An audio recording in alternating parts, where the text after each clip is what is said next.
പ്രതിപക്ഷ ഐക്യത്തെ തുടർന്ന് ഇന്ത്യ സഖ്യത്തിൻ്റെ ഐക്യത്തെ തുടർന്ന് ലോക്സഭയിൽ അവതരിപ്പിച്ച വനിതാ ബില്ലുമായി ബന്ധപ്പെട്ട് അവതരിപ്പിച്ച ബില്ല് പരാജയപ്പെടുകയുണ്ടായി.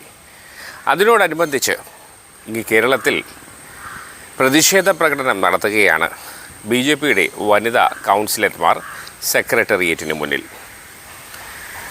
വിശദാംശങ്ങളിലേക്ക്.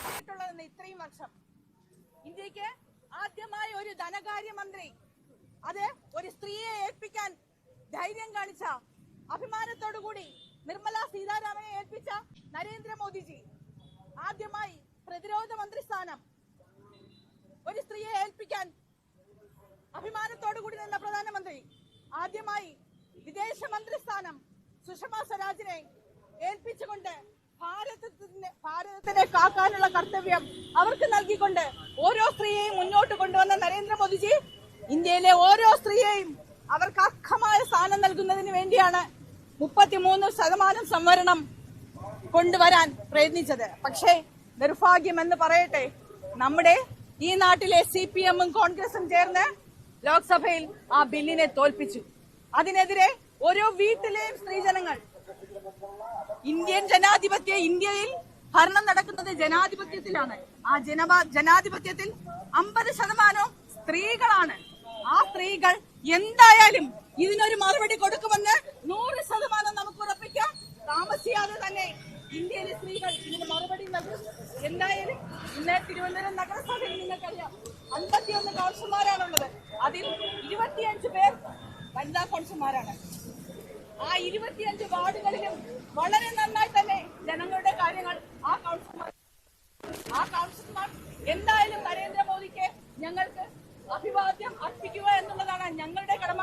ആ കടമ നിർവഹിക്കാനാണ് ഞങ്ങൾ ഇവിടെ എത്തിയിട്ടുള്ളത്. നിങ്ങളോട് സംസാരിക്കുന്നതിനായി ഞങ്ങളുടെ എല്ലാവരുടെയും ഇഷ്ട നേതാവും നിങ്ങൾക്ക് എല്ലാവർക്കും സുപരിചിതയുമായ ഭാരതീയ ജനതാ പാർട്ടിയുടെ സംസ്ഥാന വൈസ് പ്രസിഡന്റ് ശ്രീലേഖ മാഡത്തിനെ വളരെ ബഹുമാനപൂർവ്വം ഇവിടെ ക്ഷണിക്കുന്നു. എല്ലാവർക്കും നമസ്കാരം. ഇത് 25 വനിതാ കൗൺസിലർമാർ BJPയുടേതായിട്ട് നഗരസഭയിലുണ്ട്. ഞങ്ങളുടെ പ്രതിഷേധം അറിയിക്കുകയാണ്. ഈ കേരള സർക്കാരിനോടും കേരള സർക്കാർ ഭരിക്കുന്ന LDFനോടും കമ്മ്യൂണിസ്റ്റുകാരോടും അവർക്ക് കൂട്ടുനിൽക്കുന്ന കോൺഗ്രസുകാരോടും ഉള്ള പ്രതിഷേധം രേഖപ്പെടുത്താനായിട്ടാണ് ഇന്ന് ഞങ്ങൾ ഈ 25 വനിതാ കൗൺസിലർമാർ തിരുവനന്തപുരം നഗരസഭയുടെ റെപ്രസെന്റേറ്റീവ്സ് ആയിട്ട് ഇവിടെ എത്തിയിരിക്കുന്നത്. വനിതാ സംവരണ ബിൽ എന്ന് പറയുന്നത് കഴിഞ്ഞ 40 വർഷമായിട്ട് ചർച്ച ചെയ്യുന്ന കാര്യമാണ്. സ്ത്രീകളുടെ ഉന്നമനത്തിനായിട്ട് നിയമസഭയിലെ സ്ത്രീ പ്രാതിനിധ്യം ഉറപ്പാക്കാനായി സ്ത്രീകളുടെ ശബ്ദം പാർലമെന്റിൽ ഉയർന്നു കേൾക്കാനും നിയമനിർമ്മാണത്തില് സ്ത്രീകളുടെ ഒരു പങ്ക് വലുതായിട്ട് വരാനും വേണ്ടിയിട്ട് വർഷങ്ങളായിട്ട് നടക്കുന്ന ഈ ഒരു യുദ്ധം എന്ന് വേണമെങ്കിൽ പറയാം. അത് എല്ലായ്പ്പോഴും തുണച്ചത് BJP മാത്രമേ ഉണ്ടായിരുന്നുള്ളൂ. എല്ലായ്പ്പോഴും അതിനെ എതിർത്ത് നിന്നത് കോൺഗ്രസ് സഖ്യമാണ്. ഇപ്പോൾ ഇന്ത്യ സഖ്യം എന്ന് പറയുന്ന കോൺഗ്രസ് കമ്മ്യൂണിസ്റ്റ് സഖ്യം അതിനെ എതിർത്തപ്പോൾ വനിതാ സംവരണം എന്ന് പറയുന്നത് 2023 ബില്ലായതാണെങ്കിലും അതെങ്ങനെ നടപ്പിലാക്കാം എന്നതിനെ സംബന്ധിച്ചിട്ടുള്ള ചർച്ച നടന്ന ഏപ്രിൽ 16ഉം 17ഉം തീയതികളിൽ പാർലമെന്റിൽ വെച്ച് അതിരൂക്ഷമായ വിമർശനങ്ങൾ ഉന്നയിച്ചുകൊണ്ട് ഇതിനെ പരാജയപ്പെടുത്തിയത് ഇവിടെയുള്ള സ്ത്രീകൾ ആരും മാപ്പ് നൽകില്ല. കേരളത്തിൽ നിന്നല്ല, ഭാരതത്തിലുള്ള ഒരു സ്ത്രീയും ഈ ഒരു ധാർഷ്ട്യമായിട്ടുള്ള പെരുമാറ്റം കോൺഗ്രസുകാരും കമ്മ്യൂണിസ്റ്റുകാരും തൽപര കക്ഷികളും കൂടെ ഇന്ത്യ മുന്നണിയിലുള്ളവരെല്ലാരും കൂടെ ചേർന്ന് അതിനെ എതിർത്തത് സ്ത്രീജനങ്ങൾ മാപ്പ് നൽകുകയില്ല. അതിന്റെ പ്രതീകമായിട്ടാണ് ഇന്നിവിടെ നമ്മുടെ തിരുവനന്തപുരം കൗൺസിലുള്ള വനിതാ കൗൺസിലർമാര് ഇതിനെ പ്രതിഷേധിച്ചുകൊണ്ട് സെക്രട്ടേറിയറ്റ് മാർച്ച് സംഘടിപ്പിച്ചിരിക്കുന്നത്. ഈ സെക്രട്ടേറിയറ്റ് മാർച്ച് ഒരു വലിയ സന്ദേശമാണ്. ഈ സന്ദേശം കേരളത്തിലെ സ്ത്രീകൾക്കുള്ള സന്ദേശമാണ്. നിങ്ങൾ മനസ്സിലാക്കേണ്ട കാര്യം, സ്ത്രീകളുടെ ഉന്നമനത്തിന് വേണ്ടി പ്രസംഗിക്കുകയല്ലാതെ യാതൊന്നും ചെയ്തിട്ടില്ലാത്ത ഒരു ഭരണമാണ് ഇവിടെ നടക്കുന്നത്. സ്ത്രീ സുരക്ഷ എന്ന് പറയുന്നതേ ഉള്ളൂ. യാതൊരു തരത്തിലുള്ള സ്ത്രീ സുരക്ഷയും ഇല്ലാത്ത ഒരു സംസ്ഥാനമായി കേരളം മാറിയിരിക്കുന്നു. ഈ ഒരു ദുർഭരണത്തിൽ, CPM-കാരുടെ ദുർഭരണത്തിൽ, അതുപോലെ കോൺഗ്രസുകാരും സ്ത്രീ മുന്നേറ്റം എന്നൊക്കെ പറയുന്നുണ്ടെങ്കിൽ പോലും അവരതിനെ യാതൊരു വിധത്തിലും അനുകൂലിക്കുന്നില്ല എന്നുള്ളതിന്റെ ഏറ്റവും വലിയ തെളിവാണ് പാർലമെന്റിൽ ഈ ബില്ലിനെ പരാജയപ്പെടുത്തിയത്. അവർക്ക് കുടുംബപരമായിട്ടുള്ള സ്ത്രീകളുടെ ഉന്നമനം മാത്രമേ ലക്ഷ്യമുള്ളൂ. ഗാന്ധി ഫാമിലിയിലുള്ള, ഗാന്ധി കുടുംബത്തിലുള്ള സ്ത്രീകളാണെങ്കിൽ അവർക്ക് കുഴപ്പമില്ല. പക്ഷെ മറ്റേതൊരു സാധാരണ കുടുംബത്തിലുള്ള സ്ത്രീകളെ ആണെങ്കിലും ഉയർന്നു വരാൻ അനുവദിക്കാത്ത സംസ്കാരമാണ് കോൺഗ്രസിനുള്ളത് എന്ന് സ്ത്രീജനങ്ങൾ മനസ്സിലാക്കണം. ഇവിടെയുള്ള പൊതുജനം മനസ്സിലാക്കണം.